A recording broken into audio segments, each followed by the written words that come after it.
창세기 2장 2절부터 3절에 보시면 하나님이 그가 하시던 일을 마쳤다 이렇게 말씀하십니다. 여기서는 일곱째 날에 마쳤다라고 되어 있죠. 그러니까 창조의 모든 일은 여섯째 날까지 마쳐진 것이고, 그리고 일곱째 날에 안식을 하시는데 그 일곱째 날에 안식하신 것까지 포함해서 모든 것이 마쳐졌다 이렇게 표현한 거예요. 여기서 하나님이 안식하셨다는 것은 하나님만의 안식을 말하는 것이 아닙니다. 그리고 그 날이 복되고 거룩한 날이 되는 것도 하나님이 그날 뭘 했으니까 그 하나님이 뭘 한 그 날이 거룩한 거야, 그런 뜻이 아니죠. 3절에도 보시면 하나님이 창조하시며 만드시던 모든 일을 마치고 그날에 안식하였다라고 할 때에 그날이 복되고 거룩한 이유는 모든 창조 세계가 하나님이 안식하시는 그 안식을 함께 향유하며 누리는 날로서 그날이 복되고 거룩한 날이 되었다라고 말하는 것입니다. 결국은 그 이전부터 첫째 날부터 지어진 모든 피조 세계가 인간을 정말 그 필두로 해서 인간의 뒤를 따라서 하나님의 안식으로 들어가는, 결국 아담이라고 하는 사람이 가졌던 사명은 하나님이 자신에게 맡겨주신 사명, 다시 말하면 이 자연세계를 경작하고 다스리고 잘 관리하라는 사명을 어떻게 수행하게 되느냐 하면 하나님의 안식으로 이끌어 감으로써 그가 자신의 사명을 감당하게 되는 것이다. 그렇게 말씀을 드렸습니다. 하나님이 창조한 창조에는 분명히 목적이 있습니다. 그렇기 때문에 내가 하나님으로부터 창조된 피조물이라고 하는 이 기독교 세계관 안에서는 인간은 분명히 존재하는 이유가 있다는 것을 가지고 있어요. 그래서 공술의 공수가 이게 아니에요. 기독교 세계관은 그런 게 아닙니다. 분명히 내가 이 세상에 어떤 의미와 목적, 이유가 있어서 태어났고 내가 그 태어난 목적을 찾아가는 과정을 인생으로 여기기도 하고, 때로는 내가 이 세상에 살아가는 삶의 의미와 방향과 목적대로 살아가는 것이야말로 인간다운 삶으로 말하는 것이 기독교 세계관이라 할 수 있습니다. 그것은 사실은 성경에 이미 제시되어 있기 때문에 나는 왜 살아야 하고 왜 존재하고 있으며 내 삶의 여러 상황들이 어째서 가치가 있고 의미가 있는 건지는 사실은 성경에 이미 다 제시가 되어 있습니다. 성경에 그 답이 제시되어 있기 때문에 그것을 알고 발견하고 믿고 더 온전한 것으로서 기쁨을 누리며 살아가는 것이 기독교 세계관이라 할 수 있습니다. 때에 따라서는 우리는 우리의 삶이 오리무중 같기도 하고 방황하기도 하고 방향을 잃어버린 것 같은 것을 느끼게 되기도 합니다. 그러나 여러분, 그것은 사실은 인생이라는 것이 다 그런 삶의 본질을 가지고 있는데 하나님 없는 인생이 가지는 특징 중에 하나예요. 그래서 내가 교회에 있고 하나님을 알고 하나님을 믿는다 하면서도 이리저리 방황하고 있는 것을 통해서 우리는 결국 무엇을 경험하게 되느냐 하면 우리가 더욱 하나님을 온전히 알아야 할 필요성, 내가 여전히 하나님과 너무나 거리가 멀고 하나님에 대한 이해가 부족하고 내 자신을 점검하고 돌아보는 일에 무척 게으른 자라고 하는 사실을 지속적으로 발견하게 되는 것입니다. 그러나 또 한편으로는 성경 안에서, 그리스도 안에서, 하나님 안에서 내 삶의 의미를 발견하게 되는 삶도 같이 살아가게 되죠. 이것이 두 개가 중첩되어 있는 겁니다. 그래서 그 삶을 발견하며 내가 기꺼이 살아가게 될 때에 삶의 기쁨, 무엇과도 바꿀 수 없는, 세상이 꺾어버릴 수 없는 기쁨과 만족을 또 느끼며 살아가게 되기도 하는 것이죠. 그러면서 우리는 더욱 하나님을 향한 마음이 강화되기 때문에 이렇게 부정적이든 긍정적이든 어떤 측면에서든 참된 믿음을 가진 사람에게는 방황을 하든 아니면 지금 즐거운 것이든 하나님을 향한 마음이 더 강화되는 연단의 도구로 하나님이 쓰시는 것입니다. 그래서 갈고 닦고 광이 내기도 하지만 깎아내고 치고 부서뜨리고 갈아내기도 하는 방식을 통해서 하나님은 인생을 양육하시는 것입니다. 어쨌든 그런 것 속에서 우리가 창세기, 우리가 읽은 본문을 통해서 알 수 있는 것은 하나님의 창조의 목적은 안식으로 제시되고 있다는 것입니다. 물론 여기서 여러분 안식밖에 없다 이런 말씀을 드리는 건 아니에요. 그러나 분명히 창세기 2장 2절부터 3절에 보시면 하나님은 일곱째 날에 안식을 베풀기를 원하셨고 그리고 그가 그의 모든 피조물과 함께 안식을 누리기를 기뻐하셨고 하나님이 만드신 모든 피조물이 하나도 빠짐없이 하나님의 안식을 맛보도록 하기 위해서 역사하신 것을 알 수 있습니다. 그게 일곱째 날에 있었던 일인 거예요. 그렇게 보면 여러분 우리는 이렇게 말할 수도 있는 겁니다. 하나님이 창조하신 것은 저와 여러분을 창조하시고 이 자연 만물을 모든 삼라만상을 창조하신 것은 안식을 누리게 하기 위해서였다라고 말할 수도 있는 것입니다. 다르게 말하면 내가 지금 존재하는 이유, 내가 살아있는 이유, 내가 여러 가지 힘든 일도 많고 바쁜 일도 많고 여러 가지 사람들을 만나고 하는 이 모든 삶의 과정이 결국은 하나님이 나에게 누리기를 바라는 그 안식을 향한 과정 혹은 안식을 누리기 위한 것이다라고 생각할 수도 있다는 것입니다. 때때로 삶의 거친 환경 속에서 혹은 목숨을 위협받는 상황 속에서도 안식을 누린 사람들이 있었고 그 안식 속에서 만족하면서 자신의 생을 마감한 사람도 있었습니다. 역사 속에서 있었던 일이기 때문에 우리가 이것을 의심할 수는 없죠. 우리나라에도 무척 많습니다. 전 세계적으로 그런 사람들이 많죠. 기독교 세계에 그런 사람들이 많이 있었습니다. 그런 면에서 여러분 우리는 내가 경험하는 그리고 내가 삶에서 소유하는 어떤 재화의 문제가 아니라 내가 실제로 누리고 있는 것의 핵심, 내가 실제로 소유하고 있는 것의 핵심이 하나님과 함께하는 이 안식인가를 물어볼 수 있는 것이죠. 이 안식이 내가 진짜 누리고 있는 것이고 하나님이 이 창조 세계를 이 창조를 하고 나서 그 창조물들이 피조물들이 다 안식에 들어오기를 바랬던 그 안식을 내가 향하고 있는지를 생각해 볼 수 있다는 것입니다. 우리는 삶의 성공을 위해서 노력할 수도 있고 내가 지금 단기적으로 뭔가 성취하기 위해서 세워놓은 계획과 어떤 그런 것들을 목적을 달성하기 위해 노력할 수도 있습니다. 그런데 궁극적으로 결국은 우리의 인생이 향하는 바는 안식이어야 한다는 것입니다.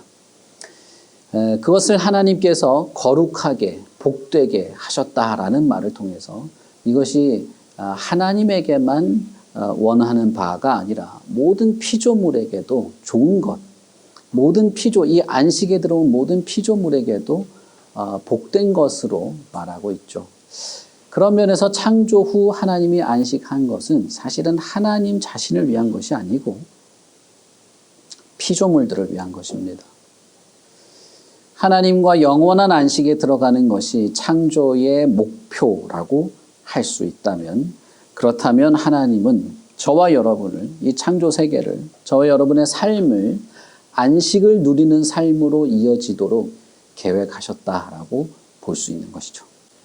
하나님이 창조한 창조 세계 결국 이것이 마지막 심판 이후에 하늘에서 내려오는 예루살렘 성으로 완전한 새 하늘과 새 땅이 펼쳐지게 될 때 그 새 하늘과 새 땅의 광경은 예배하는 모습이었음을 생각해 보면 그리고 구약의 모든 역사와 예수 그리스도께서의 가르침 속에서 하나님이 베푸시는 이 안식은 그냥 아무 일도 안 하고 쉬는 것이 아니고 하나님을 경배하고 하나님을 만나고 하나님을 인식하고 하나님을 높이는 예배였음을 우리는 알 수 있어요.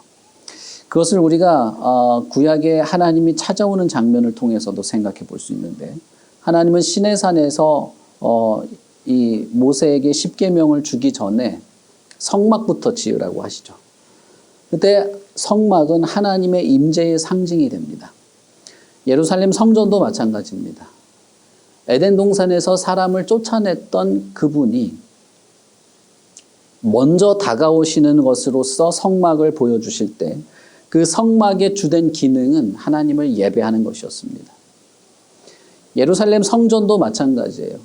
하나님의 임재의 상징인데 예루살렘 성전 자체가 하나님의 임재의 상징인데 성전을 향하여 간 때 시편을 보시면 성전을 향하여 가는 그 노래에서 내가 눈을 들어 산을 향하여 눈을 들 때 나를 도우실 이가 어디에 있겠는가라고 할 때에 그 예배하는 자의 심정은 예배라고 하는 어떤 행사를 하기 위해서 산을 향하여 가는 것이 아니라 나를 도우시는 하나님을 만나는 것으로서 성전에 올라가는 것이죠. 그런 것처럼 하나님의 임재 혹은 하나님의 인내, 하나님이 길이 참으시면서 죄인을 기꺼이 만나 주신다라고 할 때는 그것은 결국 예배를 의미하는 것이 되는 것입니다.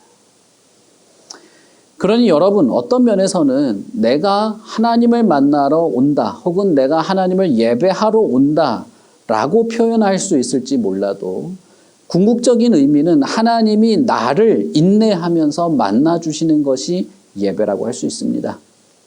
그러면 여러분 이 안식도 비슷한 것이에요. 하나님이 세계를 창조하시고 나서 피조 세계를 아담이 그 사명을 따라서 모든 피조물들을 하나님의 안식으로 이끌어 간다고 하는 것은 결국 하나님을 한정없이 누리고 하나님을 무한히 경험하고 하나님이 베푸시는 그 모든 은혜 속에서 완전한 안식과 평화와 자유를 누리는 창조 세계가 원래 누려야만 했던 그 창조의 목적을 경험하는 것으로서 안식을 말하는 것이기 때문에 창세기 2장에서 말하는 이 안식은 결국은 예배를 의미하는 것입니다. 제가 옛날에 창세기 설명할 때 다 말씀을 드렸죠.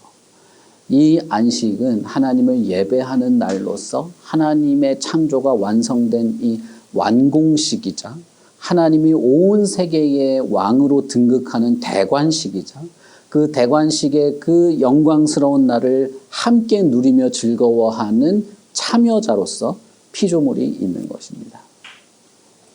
그렇기 때문에 여러분 시내산에서 하나님이 기꺼이 만나주시는 것으로서 성막을 짓도록 한 이후에 시내산에서 하나님이 모세에게 십계명을 주실 때 안식일을 기억하여서 거룩하게 지키라라는 말을 하는 것입니다.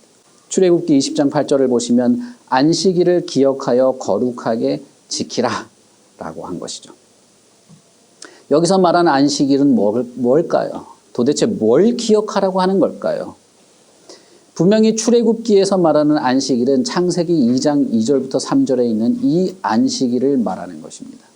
안식일이 본래 어떻게 시작되었는가?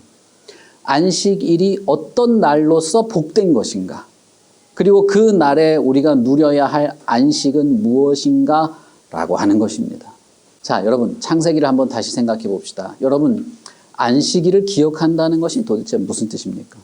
여러분들이 생각하실 때 하나님이 십계명에 영원히 지켜야 되는 계명으로 주신 이 십계명에 안식일을 지키라라고 한 것이 무엇일까요? 창세기 2장에 있는 이 내용은 좀 독특합니다. 왜냐하면 하나님이 이 세계를 창조하시고 난 이후에 안식하셨다라고 할 때에 이 안식이 이때 있었던 것이 맞다면 이 안식은 세계가 창조되는 때부터 시작된 거예요. 그렇죠? 이 지구의 이 물리 세계가 얼마나 오래됐는지 모르지만 성경에 기록된 대로 이것이 창조된 것이라면 안식은 사실상 창조될 때부터 있었던 것입니다. 하나님이 시작하신 것이에요. 그리고 그 날, 그 누리는 그 날도 하나님이 시작하신 것이고 그것이 복되고 거룩하게 된 것도 하나님이 하신 것입니다. 그러니 안식일을 기억하라라고 하는 것은 사실상 하나님이 안식을 왜 베푸셨는가? 하나님이 창조하신 그 피조물들에게 기꺼이 안식으로 들어오도록 한 것이 왜 그런가? 안식을 하면서 우리가 누려야 하는 것은 무엇이며 그 날이 그토록 복되다면 그 날에 내가 누릴 복을 기대하고 그 복 안에서 그 복을 누리며 살아가는 모든 것들을 마음에 소중히 품으라는 말이 되는 것입니다. 무슨 말인지 아시겠죠? 현대 기독교, 현대교회 교인들은 안식일이라는 말을 잘 쓰지는 않습니다만은 주일날 예배를 단순히 하나의 의무나 어떤 삶의 패턴 중에 하나로 생각하는 경향이 있어요. 그래서 내가 그걸 잘하면 우쭐대기도 해요. 내가 막 엄청나게 바쁘고 한데도 나 예배는 빠진 적 없어. 뭐 이런 말을 하는 거죠. 그건 잘한 거예요. 잘한 거긴 하지만 예배 혹은 안식일을 기억한다고 하는 것은 사실상 그것을 태초부터 시작하신 하나님, 그리고 그것이 태초부터 존재했어야만 하는 중요성, 그것이 피조 세계에 반드시 필요했고 창조의 목적처럼 묘사된 이 하나님의 역사들에 대한 진지한 태도가 있어야 함을 말하는 것입니다. 내가 예수를 믿는다고 하고 교회 다닌다고 하고 기독교 신앙을 가지고 있다고 하면서도 예배에 대해서는 심드렁한 사람이 정말 많습니다. 마치 인생이 자기 것인 것처럼 생각하고 내가 생각하는 기쁨, 내가 생각하는 즐거움, 내가 생각하고 내가 누리고 싶어하는 내 취향에 맞추기 위해서 예배도 이리저리 재단하는 사람들이 정말 많아요. 그러나 여러분, 예배는 우리를 위해서 존재한 것이기도 하지만 그 예배는 사실상 하나님이 시작한 것입니다. 그러니 안식일을 기억하여서 거룩하게 지키려면 하나님의 의도, 하나님의 열심, 하나님의 인내, 그리고 하나님이 누리도록 하신 이 안식에 대해서 우리는 기대하고 소중하게 여기고 그것을 실제로 누리며 살아가는 것들을 하여야 한다는 것입니다. 여러분, 제가 무슨 말씀을 드리는지 아시겠습니까? 우리는 너무 복잡하고 번잡합니다. 뭔가를 막 이 정신없이 하다가 땡 하면 의자에 앉는 그런 식이에요. 이것은 기억하여서 마음에 소중히 품고 마음의 중심 속에서 시작하는 것입니다. 그렇게 거룩하게 지켜나가는 것이에요.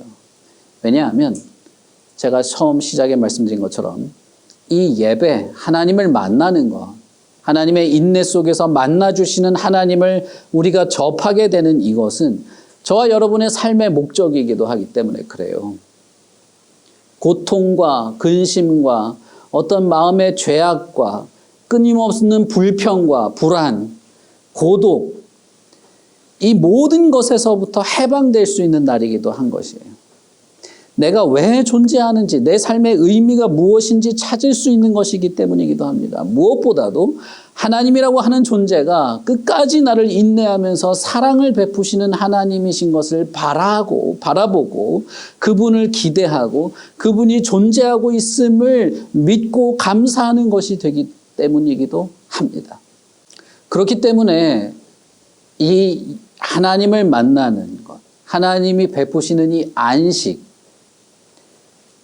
절대 쉬는 게 아니라고 말씀드렸어요. 하나님을 경험하는 것입니다. 하나님이 주시는 자유와 평화와 만족, 삶의 의미들을 누리고 알고 기대하게 되는 이 안식은 이 예배 속에서 필요한 것입니다. 그리고 우리가 이 예배 속에서 기대하게 되는 것입니다. 결국 안식 혹은 복되게 한 이 안식일이라고 하는 것은 무슨 날짜나 요일이나 내가 여기서 뭐 몇 발자국 걸으면 되고 안 되고 뭘 사 먹으면 되고 안 되고 그런 게 아니고 안식일을 기억하는 것, 하나님을 기억하는 것, 태초에서부터 한 번도 포기된 적이 없는 이 안식을 누리게 하는 이것을 소중히 여기며 행해야 한다는 거예요. 다시 말씀드리지만 이것은 태초부터 시작된 거예요. 멈춘 적이 없습니다. 모든 피조 세계에 어떤 인간도 이것을 멈춘 적이 없어요. 하나님은 창세기 2장 2절부터 보시면 하나님도 이 안식 안에서 피조물과 함께 있는 것으로 묘사되어 있죠. 그러니 이 안식은 하나님과 우리가 함께 누리는 거예요. 하나님과 우리가 함께 그 하나님과의 만남과 교제 속에서 서로 즐거워하고 서로 기뻐하는 것입니다. 하나님이 누군지 알고, 하나님이 무엇을 하시는지 알고, 하나님이 어떤 분인 줄 알고, 하나님이 나의 죄를 용서하시고 사시기를 원하셔서 예수 그리스도를 이 땅에 보내셨다는 것을 끊임없이 기억하면서, 그것을 상기하면서 내 안에서 계속해서 일어나는 이 척박한 마음을 새롭게 하는 것들을 느끼고 누리고 기대하면서 다시금 하나님을 바라보는 이것들이 이 예배 안에 다 있는데, 이것이 하나님이 태초부터 시작한 것이라는 겁니다. 그리고 마지막 요한계시록에 게시된 것처럼 마지막 모든 것이 완성될 때도 우리는 그 안식 속에서 살아가게 될 것입니다. 그러니 여러분, 우리가 예배에 소홀하다, 예배에 건성으로 한다라고 하는 것은 정말 회개해야 됩니다. 이것은 뉘우쳐야 되고 고쳐야 되고 바꿔야 돼요. 이유가 뭐든 그런 거예요. 이유가 뭐든. 이유는 여러분 우리가 많이 있습니다. 이런 것들이 있죠. 저도 많이 경험한 겁니다. 월요일부터 금요일까지는 기분이 좋다가 토요일만 되면 사건이 생겨요. 이제 시누이한테 전화가 온다던가 뭐 이런 식이에요. 뭐 시누이가 나쁜 사람인 건 아니고 전화가 왔어요. 그래서 그 토요일부터 희한하게 기분이 나빠졌어요. 주일날 아침부터 싸웠어요. 차 타고 교회 오다가 차 안에서 계속 싸웠어요. 이래가지고 예배 드릴 수 있겠나? 그냥 차라리 집에 가자. 가는 사람이 무지하게 많습니다. 부지기수예요. 주차장에 주차하려고 했는데 앞 사람이 갑자기 새치기를 해가지고 긁었어요. 교회 주차장에서. 기분이 안 좋죠. 그런 사람 진짜 많습니다. 왜 우리가 예배에 조금 일찍 와서 마음을 경건히 하고 다른 누구가 방해되지 않도록 묵상하면서 하나님께 집중하는 시간을 왜 가져야 됩니까? 왜 우리가 그렇게 삶에 복잡하고 번잡하고 끊임없이 내 감정을 뒤흔드는 일이 있어도 하나님께 집중하며 예배하는 일에 실패해서는 안 됩니까? 이것이 너무나 중요한 것이기 때문에 그렇습니다. 하나님이 우리를 만나주시는 그 하나님의 인내 속에서 최고의 것으로 주신 것이 예배이기 때문이에요. 예배가 가능하게 하기 위해서 하나님은 많은 것을 참으셨습니다. 그리고 지금도 참고 계십니다. 그리고 기꺼이 예배 속에서 저와 여러분을 만나주시려고 합니다. 마태복음 11장 28절에 보시면 예수님은 이렇게 말해요. 수고하고 무거운 짐진 자들아 다 내게로 오라. 내가 너희를 쉬게 하리라. 왜 예수님은 갑자기 쉬게 해준다는 말을 했을까? 마태복음 11장에서 이 말씀을 하시고 곧바로 12장에 이어지면서 제자들이 밀 이삭을 부러뜨려서 먹는 장면이 나와요.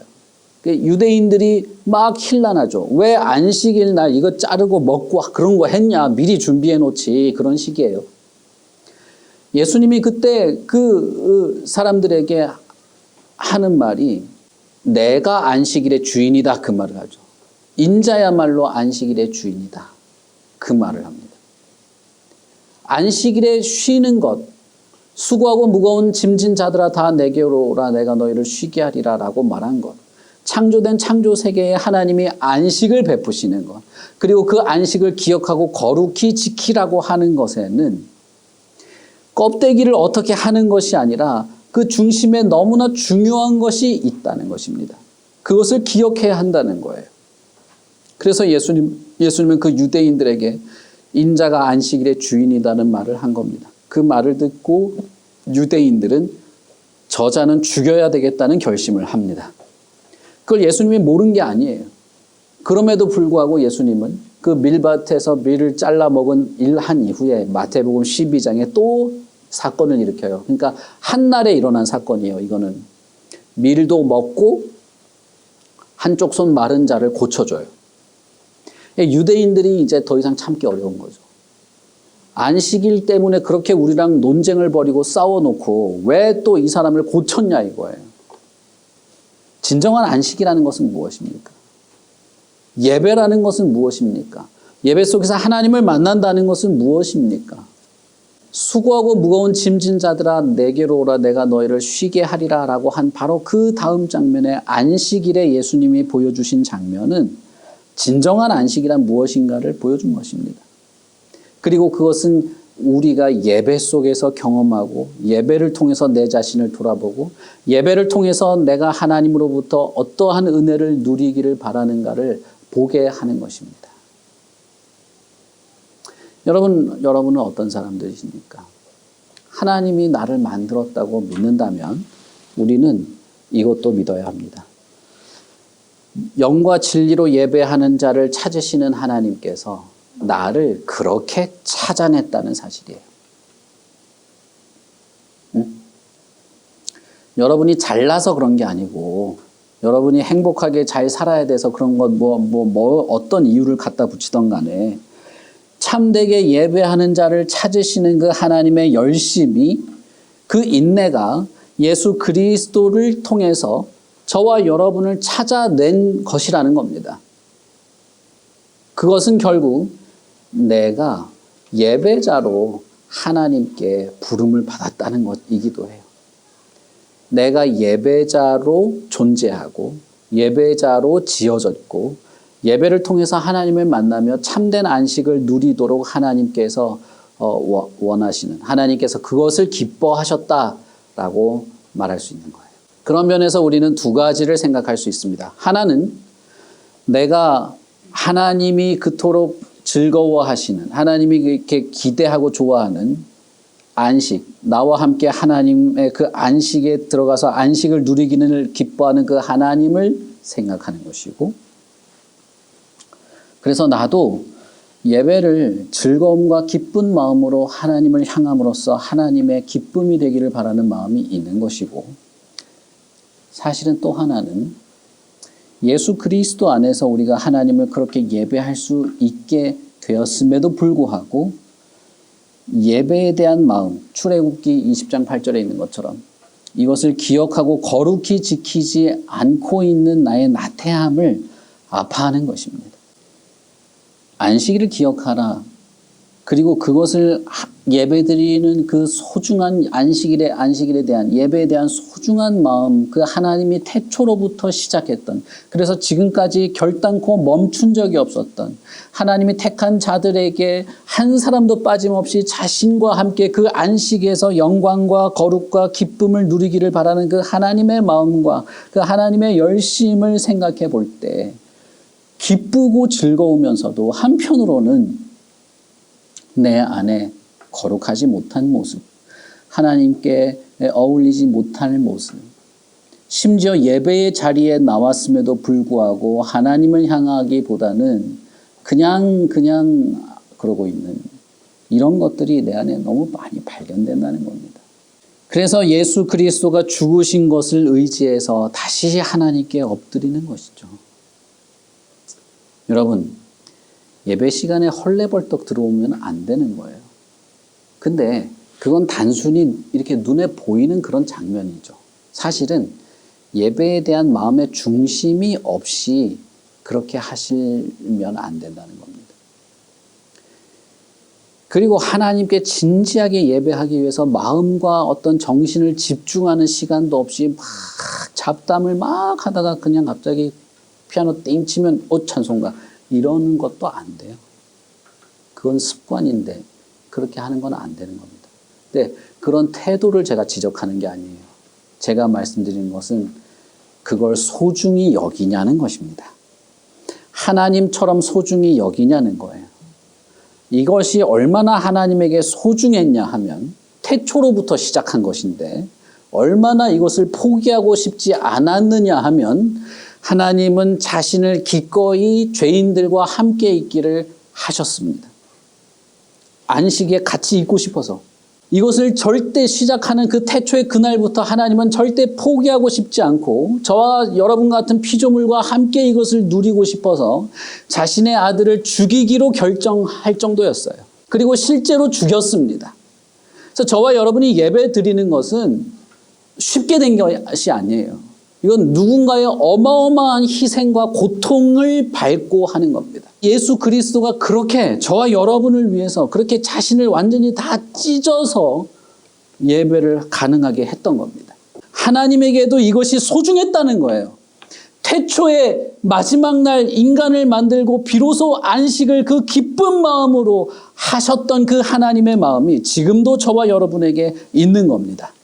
그러니 여러분, 우리도 이 하나님이 시작하신 안식을 기억하여 거룩하게 지킬 필요가 있는 거예요.